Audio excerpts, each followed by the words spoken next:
For 47 years, the Sacramento Metro Chamber has taken a large part of our business, civic, and elected leadership to Washington, D.C. to advocate for our region's needs and to bring home new funding resources to build our region. In 3 days, this year's delegation of 360 conducted more than 300 meetings to tell our story and to make sure our issues get attention. Leading this year's delegation and joining us today are CAPTA Cap Chair Erica Taylor of Golden One Credit Union and the Metro Chamber of Commerce Senior Vice President of Public Policy and Economic Development and past Chair of CAPTA Cap, Robert Dugan. Next on Studio Sacramento. At Five Star Bank, we create thoughtful solutions to help the capital region thrive, from economic development and education to public health and safety, issues that are vitally important to Sacramento's prosperity. We're proud to be part of the conversation and hope you'll join in.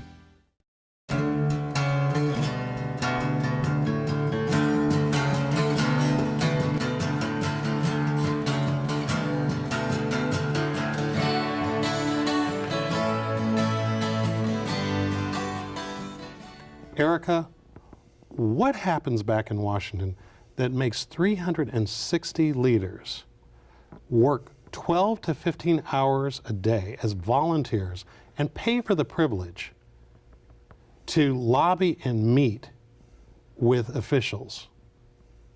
I would argue that although it is all the way on the other side of the country, decisions are made back there that greatly affect our region. There are opportunities to make your voice heard, and doing so in person is powerful stuff. And it's certainly powerful when we do it in the numbers that we bring back there. Robert, you've chaired CAPTA Cap as well. It's just a phenomenal endeavor for so many leaders from so many walks of life to go ahead and get on planes and to go back and sort of march en masse on our nation's capital. How's that received? Well, we happen to be here in Sacramento at the Metro Chamber, the largest contingent of its kind that goes back to DC. And keying off the question that you just asked Erica, by bringing so many folks back, we actually have a loud voice that allows our program throughout the year and our lawmakers in Washington throughout the year to utilize our forces, to utilize the volume of people that we bring back, to utilize the voices and the stories as they fight for legislation throughout the cycle. So bringing that many folks back gives us the clout that we need to bring home the bacon, shall we say. You know, if you watch television for any sort of local city council meeting or board of supervisors meeting, if they show the audience, it's usually at best a quarter full. How do people get so involved in the things that CAPTA Cap does, where you can get that many people who are so busy to donate their time to go back there? You know, I think it's that sense of civic pride and ownership. Throughout our 6-county region, we have so many, as you already pointed out, civic leaders, business leaders, and elected leaders that care so much about our region. And we know so many decisions are made back in Washington that as we work through the year with our policy committees, people are convinced and committed that they've got to add their voice to the machine that is the CAPTA Cap program. And by doing so, they actually make a really big difference. What were the big issues this year? Well, we had 12 policy teams carry many issues, from air quality to civic amenities to innovation, economic development, certainly. We did have a few priority issues. One of them was regulatory reform. Others were education and economic development. And the others were infrastructure. Thank you. While all of the work that all of the teams did, that happens for year round, but really gets hot and heavy for maybe the 6 months prior to us heading back there. All of those issues are important, and we want to inform and educate on all of them. But the priority issues are what we came together as a region, as a chamber, to decide were most important for our delegation this year, and were most important to educate and advocate for. How is it that this delegation and the whole CAPTA Cap program that takes place way before you guys actually make the trip, how does that support our elected officials back there and the relationships that we have that are usually advocating for our interests? How does that all kind of feed into each other? I would say it's an absolute partnership, especially with those that represent us locally. Congresswoman Matsui's office and Congressman Bara's office work with us hand in hand throughout the year to ensure that the program is successful, that we are well informed with the pulse of the nation's capital, that we don't go back there not understanding what is happening, what is going on there. It's a valuable partnership, and it's wonderful to have their support.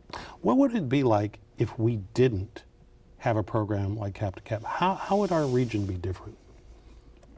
Wow, that's almost a trick question, Scott, because we have brought home so many things for our region, and our lawmakers have told me year after year that the volume and the presence that we have when we go back makes such a big difference when they're fighting for our flood infrastructure, for flood policy on flood insurance, right? For road transportation policy.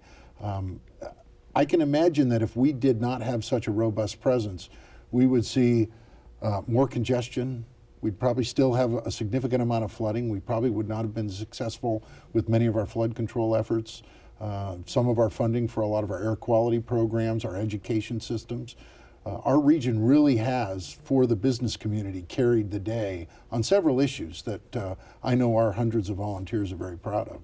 Well, let's stay with that for a second, because one of the things that is interesting by what you just said is, it would seem that there's a lot that we may take for granted that has benefited the region that we don't know can be traced back to previous CAPTA Cap trips. It's been 47 years. What are some of the things that the program is most proud of? Well, I can speak to, aside from the policy side, I think getting things done back there is of paramount import, but the relationships that are built, the bonding that happens during the cross-country travel and the adventure that ensues, makes it easier to get things done here. Really? I think the relationships that are built there carry back home. This program has the ability to cross jurisdictional lines. It is the 6-county region. It's all levels of government. It's all levels of business, different business interests. It's nonprofit leaders. It's folks who certainly know each other here back in the region, but the cooperation and the collaboration that is needed to take this large of a group back there, I think translates back to Sacramento being a very collaborative and innovative region. On the policy side, there are multiple wins. You bring up a good point. One of the big benefits, Scott, for all of us is, and we've heard this from many members, when we go into a member's office from, say, Chicago area, maybe the suburbs of Chicago, and they ask us the question, how in the world does your region come together?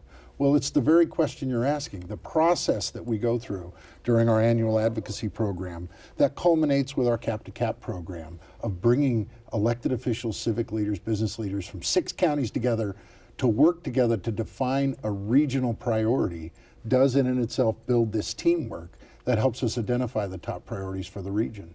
And we've heard from so many members of Congress when we're back talking about issues from healthcare to transportation to education to water delivery to flood control. We are envied for that collaboration, and it's a very significant benefit, I think, to our region when we work through the difficult things here at home. Are there particular things, though, that over the history of this program for almost 5 decades that you point to and say, we were critical, CAPTA Cap was critical in setting the groundwork for making this happen? Well, I'll start with the origin. The origin of CAPTA Cap was focused on saving, at the time, McClellan Air Force Base and Mather Air Force Base. And we worked with the Base Reuse Commission, BRAC I believe it was called, for several years to retain missions in our Air Force bases here in town so that we could keep them open.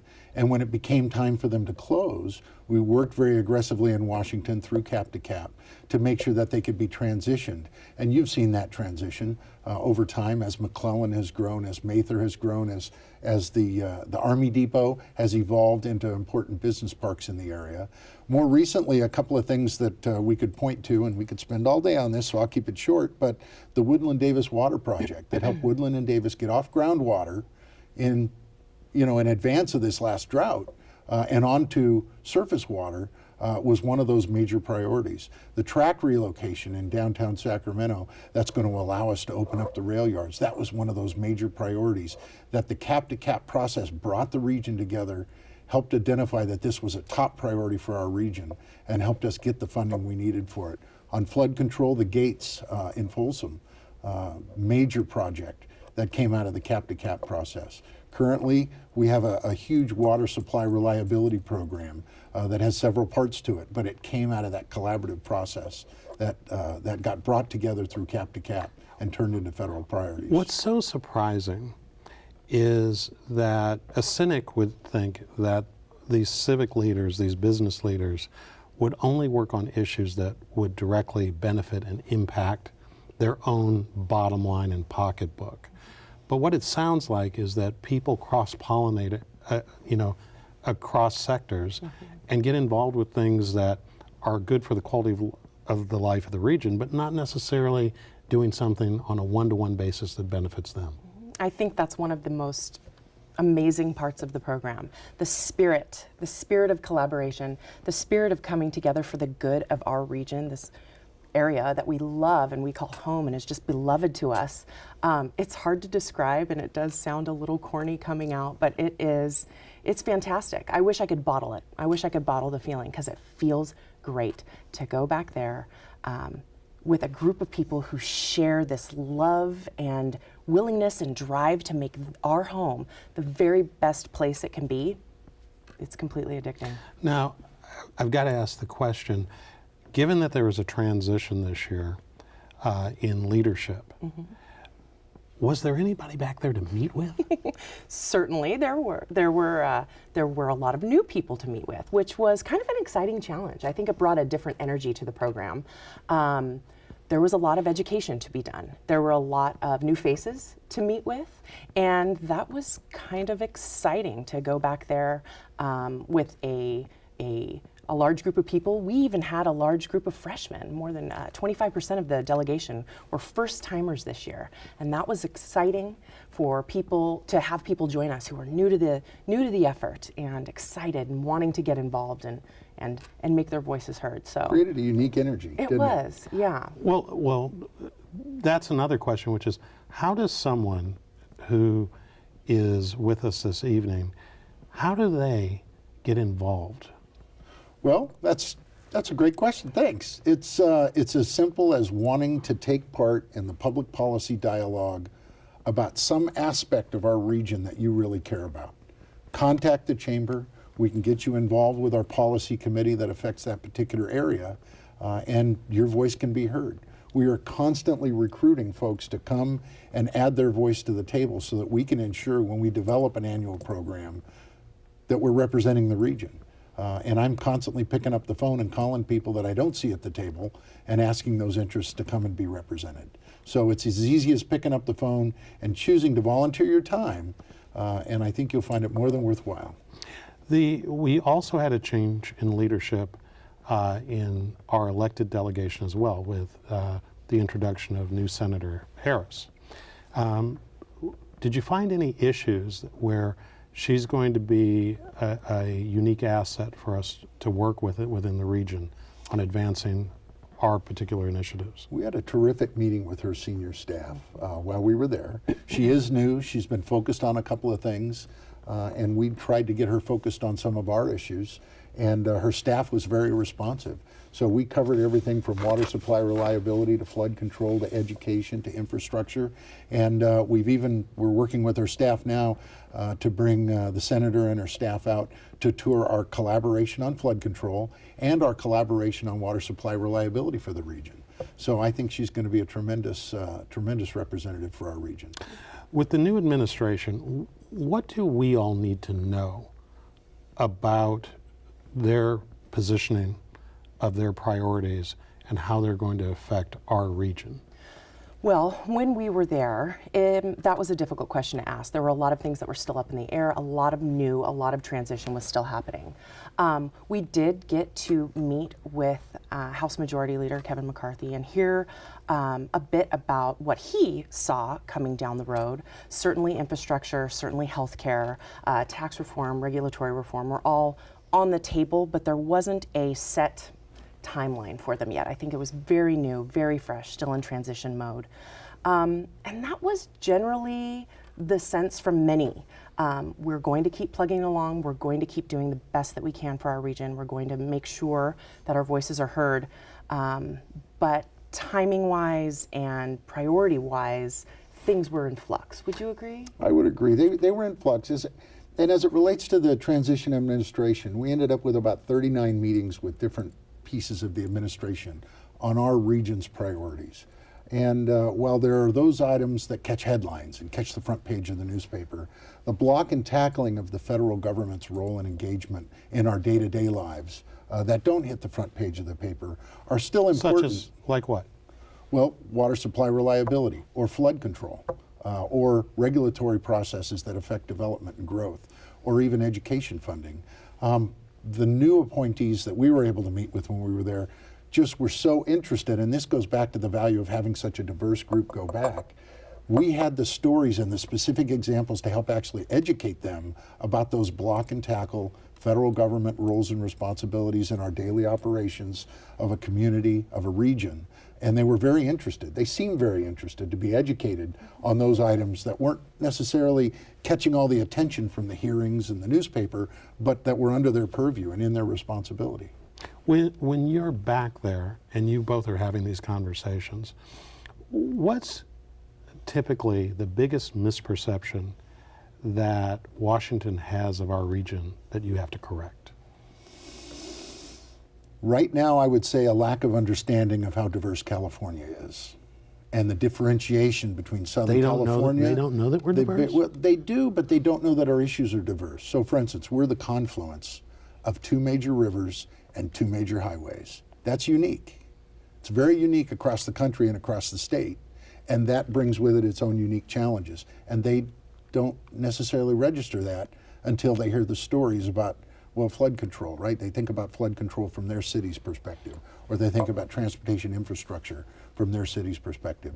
So it's really that geographical difference that, you know, somebody might ask you about a particular town in Illinois, and you know it may be the capital, but you may not have been there, you may not know it, you may not have traveled there. And really it's those things that they're willing to be educated on. And I would say the personal stories are what does it. The being able to relate on that intimate level about how these things affect us, what it does to our business community, what it does to our community as a whole, what it's going to do for future generations. That's powerful stuff. You had mentioned before people going back with their own kind of interests or their own kind of agenda, for lack of a better term. I think what creates that spirit of collaboration is often thinking about the future. What kind of Sacramento are we going to leave? And it's the stories about what it does to our kids, what it's going to do to our community, what it's going to do to employers who can't find qualified employees that really drive these kind of points home, that help them get to know our region, get to know us, and get to know our region. The people that travel back there with you, they're not professional lobbyists. They're not trained in government relations. No. They have professions and lives that are far different than people who do this for a living. What do you think that they learn? Especially like you talk about 25% of the class is new. Freshmen, yeah. Yeah. I think they learn a lot more about the process, about what, you know, the role of advocacy in our government. They certainly learn from each other. Again, I'll go back to this collaboration and the spirit of getting to know your partners in region building, and hopefully learn a little about themselves, and they get the bug and want to do it again and again, year after year. And I would submit the fact that they're not professional lobbyists is what makes it so effective. Really? Because they deliver the real world message. Have you ever looked at the news and said, don't you get it? Right? When you look at the news and you hear some politician talking and you just want to yell at the TV, don't you get it? Because we are there as real human beings with real stories, lawmakers seem to appreciate that because they don't get a lot of that day to day. They get professional lobbyists, they get 3-piece suits. But when we go back there with 360 of our closest friends to tell real stories about how policy directly affects lives and businesses and jobs and the economy, they appreciate it. We get to deliver that dose of reality. And it's a little empowering. I've noticed, especially with a lot of our freshmen, they're really surprised at how human many of our lawmakers can be when they get a chance to talk about real stuff. They are not necessarily the caricatures that, you know, what we see on TV tends to indicate. Agreed. It raises a question for me, though. When companies, you work for the Golden One, in order for you to do what you've done, it takes you out of the office, not just during the trip, but in a lot of prep time before. Is it sort of part of a unique aspect of Sacramento's leadership that allows companies to loan executives like yourself to these types of efforts? Or is this just kind of common corporate good governance and good community philanthropy? I'm not sure if I know the answer to that, but I would love to say that it's unique to Sacramento and part of what makes us special. You're absolutely right. It's a big investment. It's a time commitment. It's, physically traveling back there, leaving our families, leaving our work to go and do this type of work. But I was very fortunate to be very well supported by my employer, Golden One Credit Union. And knowing that, as important as this is to me personally, it's important to our organization. Good policy builds good community, and Golden One is deeply invested in ensuring that this community and all the communities that we serve are the very best they can be. How many years have you been doing this? This was my 5th year, I believe, but don't quote me on that. It might have been 6th, I think. And what have you personally gained from being involved in this experience for that many years? I have gained some of the closest and best friendships I have ever had in my life. I have gained business contacts and colleagues that, again, make doing work here easier and better. It was a real honor to serve as the chair. It was a phenomenal experience.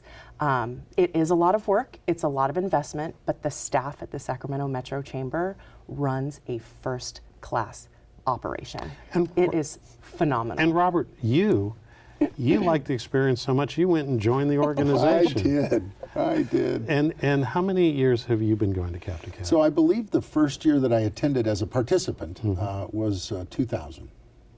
And what did you gain through the experience when you were on the outside of the chamber as a participant like Erica?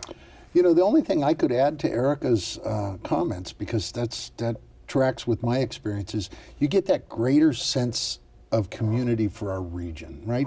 One of the things that makes our trip unique that led into this question was that we're pretty inclusive.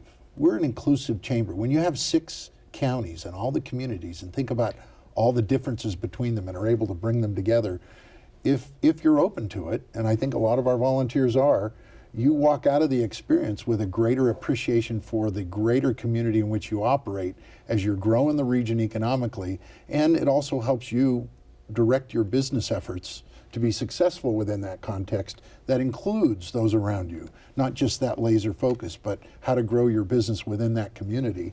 And it helps you move initiatives forward. It builds those teams, those friends and those partners for every challenge we have here at home as well. And what look like the emerging issues that on the next CAPTA Cap trip that are beginning to bubble to the surface that you think there'll be a lot more focus on?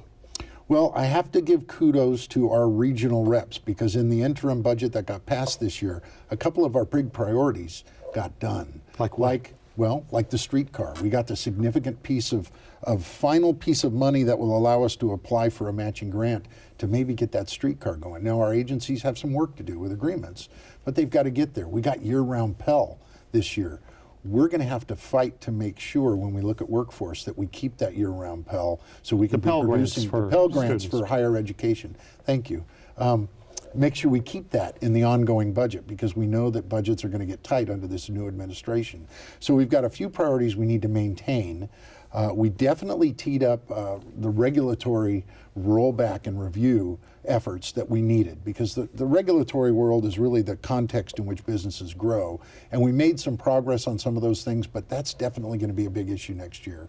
So I would say workforce, regulatory, infrastructure, which was our third key this year, which is the platform, the roads and rail, pipes and wires that we build our economy on. I think that's on a good trajectory already. So I don't know yet what that next big challenge will be, but I do believe workforce will definitely be an important priority that we work on the mechanisms for. We're going to have to fight for it, to hang on to it. And we're going to leave it there. Thank you both. Thank you.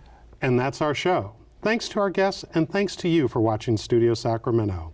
I'm Scott Syphax. See you next time right here on KVIE.